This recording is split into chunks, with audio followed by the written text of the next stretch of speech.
Hello aspirants and welcome to my UPSC journal. हम कर रहे हैं फ्री एनसीईआरटी सीरीज, जिसमें आज हम करने वाले हैं science NCERT class 8 chapter number 7। Chapter का नाम है reaching the age of adolescence. तो इस चैप्टर में हम डिस्कस करेंगे अबाउट व्हाट इज अडोलेसेंस, उसके बाद पढ़ेंगे चेंजेस ड्यूरिंग प्यूबर्टी एंड साथ में डिस्कस करेंगे हार्मोन्स जो कि होते हैं केमिकल मैसेंजर्स। तो बहुत ही इंटरेस्टिंग चैप्टर है। साथ में इस चैप्टर के खत्म होने तक आपको बहुत सारी इन्फॉर्मेशन भी मिलने वाली है। तो चलो फिर ये लेक्चर स्टार्ट करते हैं। शुरू करेंगे with introduction. So what is adolescence? It is a period of life when the body undergoes changes leading to reproductive maturity। यानी कि ये लाइफ का वो पीरियड है जहाँ पर आपकी बॉडी में काफी सारे चेंजेस होंगे। Your body will undergo changes and these changes will lead to reproductive maturity। ठीक है, तो this is what adolescence is। People in this stage are called adolescents और teenagers। यानी कि जो भी लोग इस स्टेज में हैं, जो भी अपनी लाइफ के इस फेज में हैं, उन लोगों को कहा जाता है adolescents, बिकॉज प्रोसेस को हम बोलते हैं adolescence, या फिर teenagers बिकॉज यूजुअली जो एज ग्रुप रहता है वो रहता है from 13 to 19। So these are all the teen group वाला एज। ठीक, तो इसीलिए इन्हें टीनेजर्स भी बोला जाता है। It marks the transition from childhood to adulthood. यानी कि ये जो आपका फेज होता है ये एक ट्रांजिशन फेज है। ठीक है, इस फेज में क्या हो रहा है, आपका ट्रांजिशन हो रहा है from a child to an adult. ठीक, तो उसी फेज को कहा जाता है एडोलेसेंस, जिसमें आपकी बॉडी में बहुत अलग अलग चेंजेस होंगे which will eventually lead to reproductive maturity. अब हमने एडोलेसेंस क्या होता है ये देख लिया। अब हम देखेंगे चेंजेस एट प्यूबर्टी। अब प्यूबर्टी क्या है, तो ये एडोलेसेंस का एक पार्ट है। ठीक है, तो ये जो टाइम पीरियड होता है इसी में एक स्टेज आती है जिसे कहा जाता है प्यूबर्टी। इसमें the person became sexually mature and capable of reproduction. यानी कि इस स्टेज पर क्या होगा कि जो भी इंसान है, जो भी पर्सन है, ही और she will become sexually mature and now they will be able to reproduce. ठीक, अब इसमें काफी सारे चेंजेस देखने को मिलते हैं, काफी सारे डेवलपमेंट्स होते हैं बॉडी में, तो उनको पढ़ेंगे। पहले पढ़ेंगे फिजिकल चेंजेस। तो स्टार्ट करेंगे with the very first which is increase in height.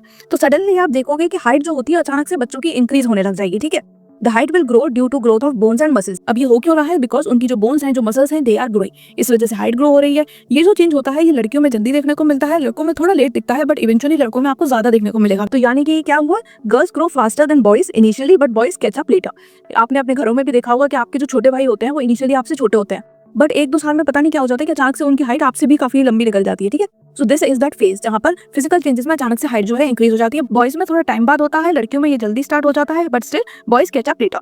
Next दूसरा जो चेंज होता है वो होता है चेंज इन बॉडी शेप। तो पहले देखते हैं बॉयज में, you will be seeing broad shoulders, muscular body and deeper voice. तो ये कुछ चेंजेस हैं जो कि आपको बॉडी में देखने को मिलेंगे ऑफ बॉयज। इसके अलावा गर्ल्स में you will be seeing wider hips and development of breast. ठीक, तो these are certain physical changes during puberty. Moving on, voice भी चेंज होती है। बॉयज की जो वॉइस होती है that will become more deep. साथ में in certain cases you can also see Adam's apple. ये क्या होता है, यहाँ पर आपने नेक पर कुछ लोगों के एक बल्ज टाइप देखा होता है। ठीक है, that is called Adam's apple. जैसा कि you can see here also, let me zoom थोड़ा। तो ये जो बल्ज है, ठीक है, ये बाहर जब दिखने लगता है then it is called as Adam's Apple.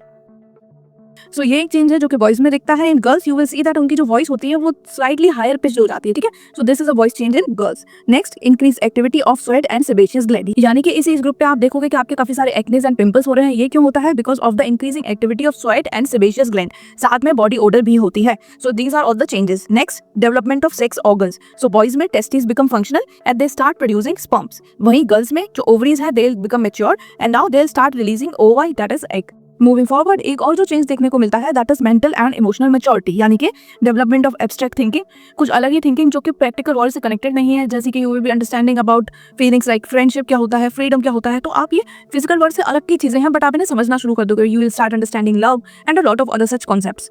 Then इसके अलावा अंडरस्टैंडिंग बढ़ेगी, इमोशनल चेंजेस आएंगे, काफी सारे मूड स्विंग्स होंगे। So all these things are part of physical changes and emotional changes during puberty. ठीक, अब इसके अलावा कुछ और भी चेंजेस होते हैं जिन्हें बोला जाता है सेकेंडरी सेक्सुअल कैरेक्टरिस्टिक्स। अब इन्हें सेकेंडरी सेक्सुअल कैरेक्टरिस्टिक्स क्यों बोलते हैं, क्योंकि ये वो फीचर्स होते हैं जो कि आपकी मदद करेंगे in distinguishing between male and female. यानी कि रिप्रोडक्टिव ऑर्गन्स के अलावा जो मेल और फीमेल में डिफरेंसेस होते हैं उन्हें कहा जाता है सेकेंडरी सेक्सुअल कैरेक्टरिस्टिक्स। अब हम एक एक करके मेल और फीमेल दोनों में ही इन्हें पढ़ेंगे। तो मेल में आपको देखने को मिलेंगे facial hairs, broad shoulders and Adam's apple. ये हमने ऊपर ऑलरेडी डिस्कस कर लिया। फीमेल्स की बात करें तो you will be seeing development of breast, widening of hips and higher pitched voice. ठीक, नाउ मूविंग फॉरवर्ड, अब हम डिस्कस करेंगे about the role of hormones in initiating reproductive functions. तो सबसे पहले देखते हैं कि हार्मोन्स होते क्या हैं। तो हार्मोन्स होते हैं केमिकल मैसेंजर्स जो कि एंडोक्राइन ग्लैंड्स के थ्रू सिक्रीट किए जाते हैं डायरेक्टली हमारे ब्लड में। ठीक है, अब ये जो मैसेंजर्स होते हैं ये हमारी बॉडी में अलग अलग इंपॉर्टेंट एक्टिविटीज को कंट्रोल करते हैं, जैसे कि ग्रोथ, मेटाबॉलिज्म। मेटाबॉलिज्म क्या हो गया, breaking down of food to release energy, and reproduction. तो ये कुछ अलग अलग इंपॉर्टेंट एक्टिविटीज हैं जिनमें ये जो हार्मोन्स होते हैं बहुत इंपॉर्टेंट रोल प्ले करते हैं। हार्मोन्स क्या है, केमिकल मैसेंजर्स। नाउ अब हम पढ़ेंगे कुछ इंपॉर्टेंट हार्मोन्स, देखेंगे किस ग्लैंड के थ्रू ये सिक्रीट होते हैं और इनका फंक्शन क्या है। ठीक है, स्टार्ट करेंगे with growth hormone. So these are secreted by pituitary gland और इनका फंक्शन होता है ग्रोथ को कंट्रोल करना। Next we have is testosterone. तो ये मेल हार्मोन होता है, ये बॉयज में रिलीज होता है थ्रू टेस्टिस। ठीक, अब ये हार्मोन करता क्या है? So it helps in development of male sex organs and साथ में सेकेंडरी सेक्सुअल कैरेक्टरिस्टिक्स मेल्स में जो हमने ऊपर पढ़ी थी अभी। ठीक, देन यही सेम चीज फीमेल में होती है, तो वहां पर हार्मोन होता है एस्ट्रोजन विच इज रिलीज्ड या फिर secreted by ovaries in girls and this also does the same function as testosterone does in boys. ये क्या करेगा? It will help in development of female sex organs and साथ में secondary sexual characteristics in girls. ठीक, तो ये जो दोनों ही हार्मोन्स हैं ये याद रखना, गर्ल्स में होता है एस्ट्रोजन एंड बॉयज में होता है टेस्टोस्टेरोन। ठीक है, फंक्शन दोनों के ही सेम है बट नाम अलग अलग है, और बॉयज में it will be release through testis and girls में it will be release through ovaries.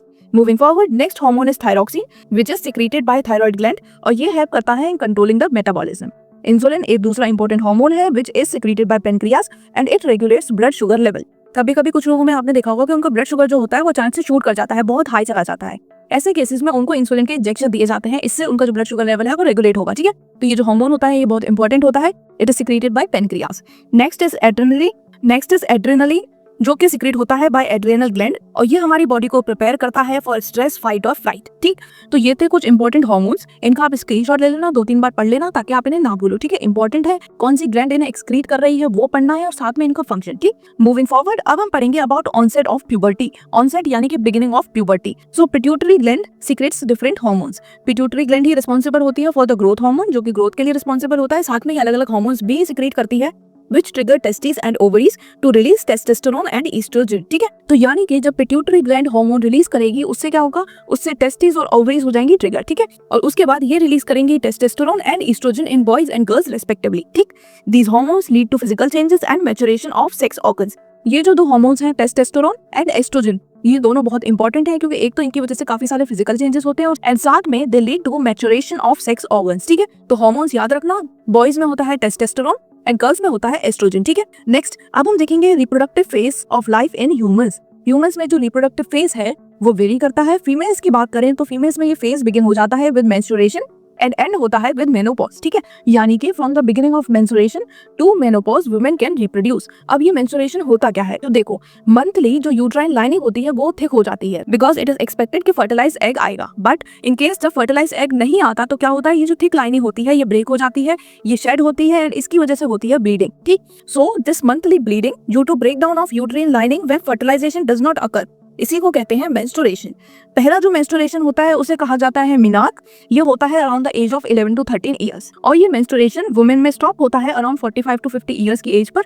इसको कहते हैं मेनोपॉज। ठीक है, साथ में ये जो मेंस्ट्रुअल साइकिल होती है ये होती है अप्रोक्सीमेटली 28 to 30 डेज के बीच। ठीक, तो ये हमने पढ़ लिया अबाउट मेंस्ट्रुएशन, क्यों होता है, कब से शुरू होता है और एंड कब होता है। ठीक, तो एंड जब हो जाता है तो इसे कहा जाता है मेनोपॉज। मूविंग फॉरवर्ड अब हम पढ़ेंगे how is the sex of a baby determine. किसी भी बेबी का सेक्स कैसे डिटरमाइन होता है कि that will be a girl और अ बॉय। तो सबसे पहले ह्यूमन के हर सेल में होते हैं 23 पेयर ऑफ क्रोमोसोम। 23 पेयर है तो अगर नंबर में बोले तो कितना हो गया? 46। अब इन क्रोमोसोम में से एक पेयर ऐसा होता है जो कि होता है सेक्स क्रोमोसोम। फीमेल में ये जो क्रोमोसोम होते हैं ये होते हैं XX, मेल में होते हैं XY। ठीक, तो ये हमें डिफरेंशिएटिंग फैक्टर पता चल गया कि अगर सेक्स क्रोमोसोम XX हुआ then it will be a girl child, अगर XY हुआ then it will be a boy child. Now जब फर्टिलाइजेशन होता है तो एग में तो हमेशा X क्रोमोसोम ही होगा बिकॉज दोनों XX है।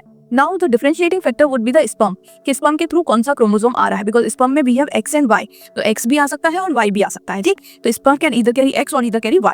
अब सपोज स्पर्म ने कैरी किया X क्रोमोसोम, ठीक है, तो फीमेल का तो था ही X, अब एक और X हो गया, so now we have XX, this means a baby girl.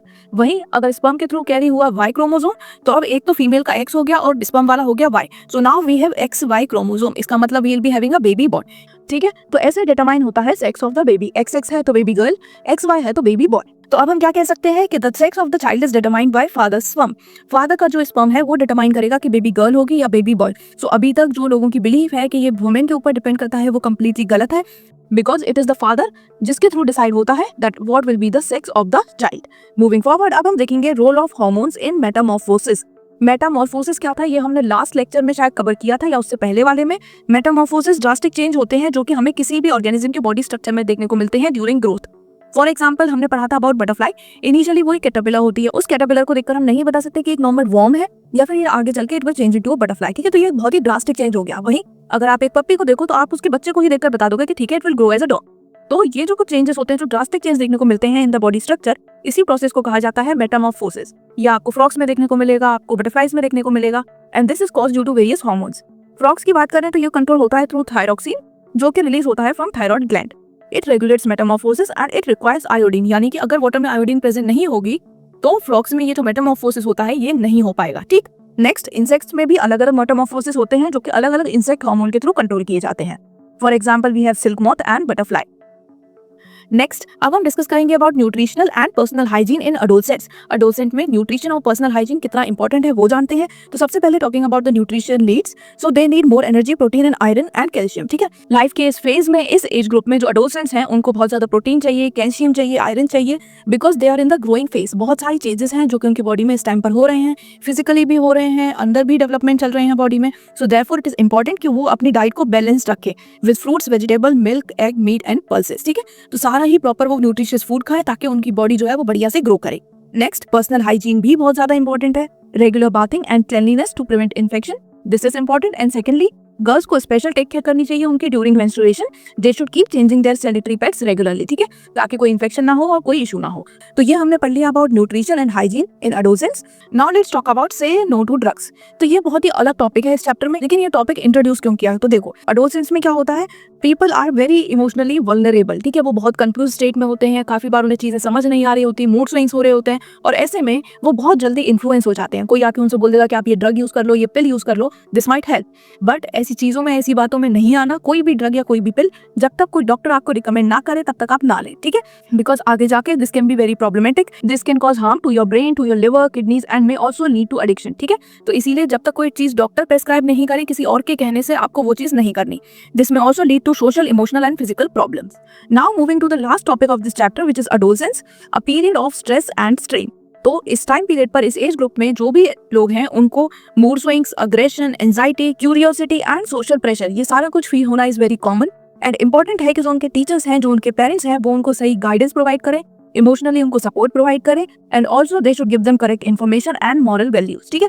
तो ये कुछ चीजें हैं जो कि पेरेंट्स एंड टीचर्स को टेक केयर करनी चाहिए, ताकि ये जो फेज है इसमें बच्चे स्ट्रेस कम से कम लें और ये फेज आराम से उनका निकल जाए by the support of the teachers and their parents. Next, इस चैप्टर को खत्म करने से पहले जल्दी से हम देखेंगे की टर्म्स जो कि हमने इस चैप्टर में पढ़े। तो सबसे पहले पढ़ा था about adolescence, which is a period of life between childhood and adulthood. ये एक ट्रांजिशन फेज है जिसमें आप चाइल्ड से ग्रो होकर you will turn into an adult. Next was puberty, so this is onset of sexual maturity, यानी कि beginning of sexual maturity. Next is menarche, तो ये होता है first menstrual flow. And menopause is the end of reproductive phase in women, ठीक है, with the end of menstrual cycle.